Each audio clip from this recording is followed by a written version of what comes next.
যে রাম নাম উচ্চারণের মাধ্য দিয়ে একবার রাম নাম উচ্চারণ করলেই জীবের কল্যাণ হয়ে যায়, যে রাম নাম উচ্চারণ করলে জীবের মুক্তি হয়ে যায়, রাম নাম সত্য হে, এই কথার মধ্যে দিয়ে একটা মানুষের দেহান্ত সৎকার্যে নিয়ে যাওয়া হয়।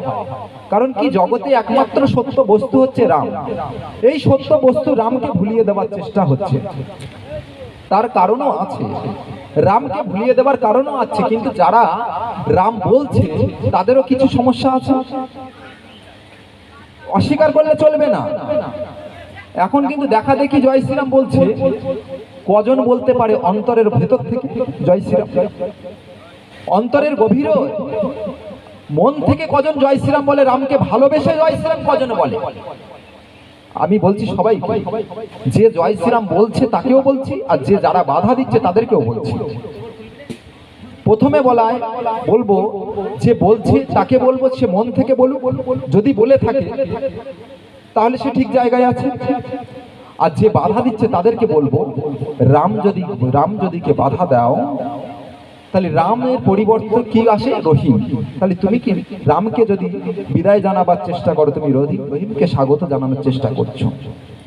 একটা কথা মনে রাখবে, রাম ত্যাগ করলে রহিম আসে। রাম ত্যাগ করলে, যেমন মরা মরা উচ্চারণ করতে করতে রাম এসেছিল,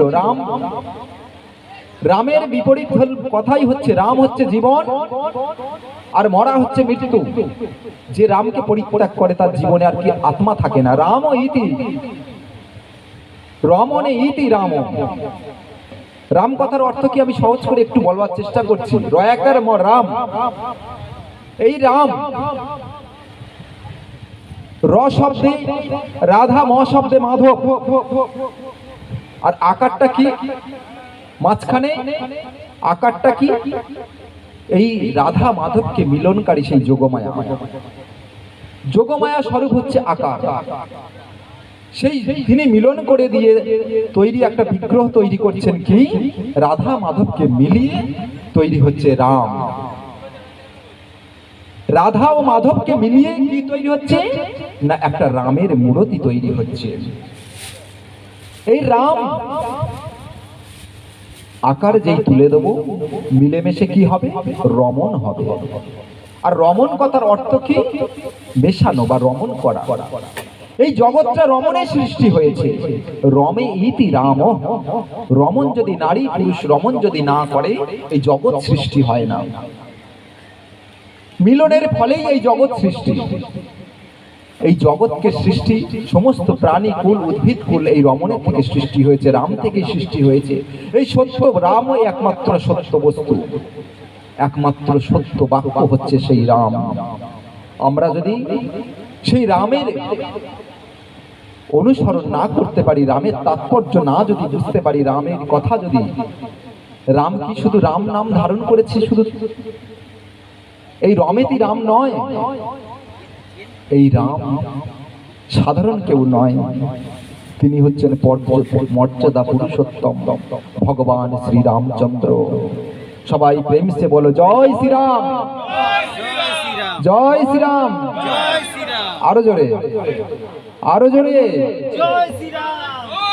একযোগে জয় শ্রীরাম। আরো জোরে, আরো জোরে, আরো জোরে, জয় জয় সীতারাম বলবেন প্রাণ খুলে। যেমন বদন খুলে তেমনি প্রাণ খুলে বলবেন। এমন করে বলবেন যেন অযোধ্যা অধিপতি রামচন্দ্র যেন এখানে আবির্ভূত হয়ে তার লীলা কথা শ্রবণে এসেছেন বটে, কারণ তার লীলা, তিনি তো লীলাবিলাসী রামচন্দ্র, তিনি লীলাবিলাসী রামচন্দ্র, তিনি লীলাকে ভালোবাসেন, তিনি লীলা পুরুষোত্তম রামচন্দ্র। সকলে রাম নাম এমন নাম, সেই রাম এতি নাম রাম। রমণে রাম, রমণ করাই যেমন মানুষের অভিলাষ, রমণে আনন্দ যেমন, তেমনি রাম কথায় আনন্দ।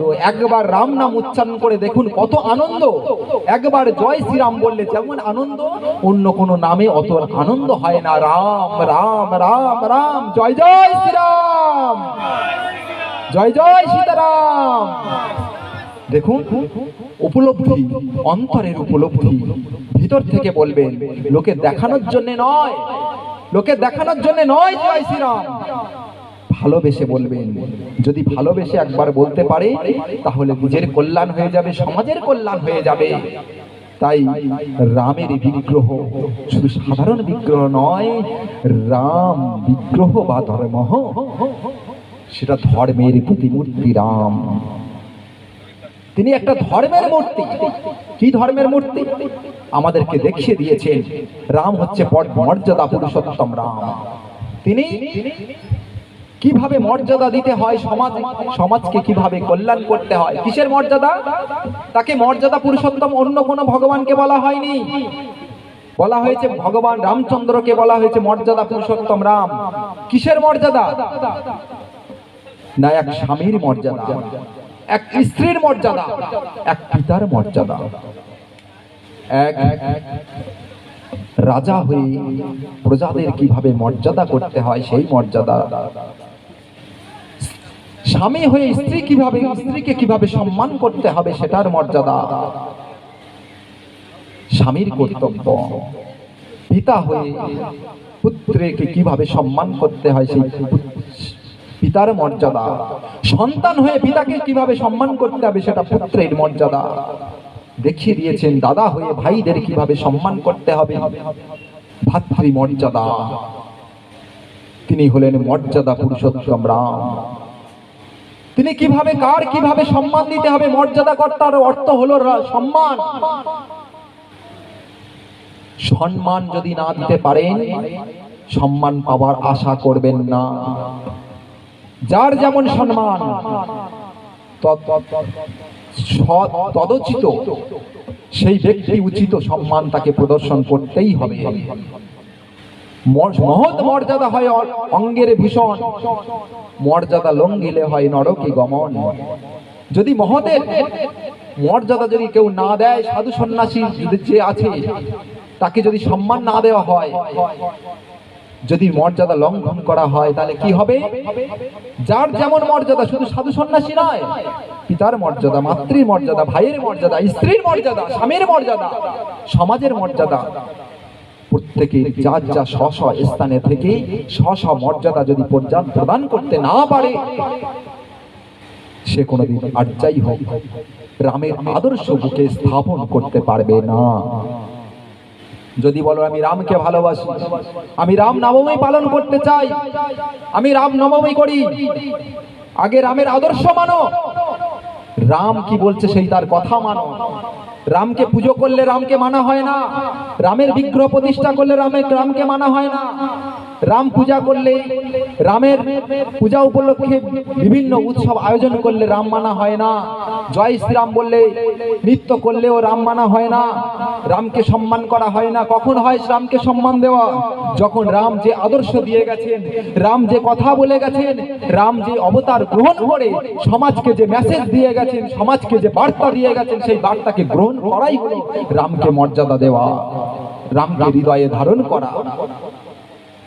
রামকে হৃদয়ে ধারণ করতে হবে। রামকে ভালোবাসলে রামের বাক্যগুলো আগে পালন করতে হবে, কারণ তিনি যে দেখিয়ে দিয়ে গেছেন, ভগবান হয়ে দেখিয়ে দিয়ে গেছেন কিভাবে তার চলতে হবে, সমাজে কিভাবে, প্রজাদের কিভাবে পালন করতে হবে। তিনি রাজা হয়ে দেখিয়ে গেছেন সমাজকে কিভাবে পরিচালনা করতে হবে। রামরাজ্য চাই এমনি না, রামরাজ্য আমরা সকলে চাই। রামরাজ্য চাইলে শুধু হবে না, প্রতিটি মানুষের জীবনে, মানুষের প্রাণে, মানুষের মধ্যে রামের আদর্শ স্থাপন করতে হবে, তবে রামরাজ্য হবে। রাম রাম বলে চিৎকার করলে রামরাজ্য হবে না।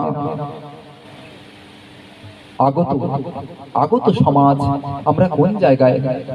আগত সমাজের কথা ভাবলে আমরা উৎকণ্ঠিত হয়ে পড়ি, আমি তো ভাবাবেগে হয়ে পড়ি। কোন জায়গায় আসছে সমাজ? সমাজের পরিস্থিতি কোন জায়গায়? সমাজ বড় কঠিন জায়গায় এসে পৌঁছেছে মা। যে যাই বলুক, এই যে স্বাধীনভাবে যে এই রাম কথা বলা হচ্ছে, আচরণ আনন্দ করা হচ্ছে, আগামী দিনে এইভাবে সামনের বছরে হবে কিনা রাম কথা এখানে, সেটাই একটা বিষয় থেকে যায়। অনেক সময় কেউ মানেন বা না মানেন, আরে বাবা, বিরোধ কেউ বাইরে নয়, শত্রু বাইরে নয়, শত্রু আমাদের মধ্যে। এই সনাতনীদের মধ্যেই শত্রু। রামের শত্রু রহিম নয়, রামের শত্রু বাম নয়, রামের শত্রু ডান নয়, রামের শত্রু রামের ভাই, রামের শত্রু রামের দাদা, রামের শত্রুই রাম, আবার রামের মিত্র রাম। ব্যাপারটা অনুধাবন করবেন। সনাতনের শত্রু সনাতনী, আমরাই আমাদের শত্রু, আমরাই আমাদের মিত্র। আমরা যদি চাইতাম ভগবান রামচন্দ্রের আদর্শ জগতে প্রচার হোক, তাহলে অনেক আগেই হয়ে যেত। ইন্দোনেশিয়ায় যাবেন, স্কুল কলেজে ইউনিভার্সিটিতে রামায়ণ পড়ানো হয়। রামায়ণ এখন আমাদের স্কুলে রামায়ণ আছে তো? আমাদের স্কুলে রামায়ণ আছে? কোনো দেখতে পাবেন? আমাদের স্কুলে রামায়ণ মহাভারতের গীতার শিক্ষা দেওয়া হয় না। আমাদের পশ্চিমবঙ্গ মধ্য শিক্ষা পর্ষদ আস্তে আস্তে এই ধরনের চিন্তা ভাবনা থেকে দূরে রেখে দেওয়ার চেষ্টা করছে। যেমন আগে বলি, আমাদের ইতিহাস থেকে, বাংলা থেকে, ভূগোল থেকে শুরু করে সমস্ত মানুষকে, আরে বাবা সমাজে মানুষ কোথা থেকে শিখবে? জাগতিক জগতের শিক্ষা থেকেই তো শিখবে। সমাজ কোন জায়গায় ছিল, ইতিহাস আমরা পড়ি কেন? পূর্বের যা ছিল, যা পূর্বের ঘটনা জানার নামই তো ইতিহাস। তাহলে ইতিহাসকে এমন ভাবে বোঝানো হয়েছে, ইতিহাসকে বাবা শোনো, সবসময় রাম কথা ধর্ম ধর্ম করলে হবে না, একটু সমাজ সম্পর্কেও জানতে হবে। একটু বলি,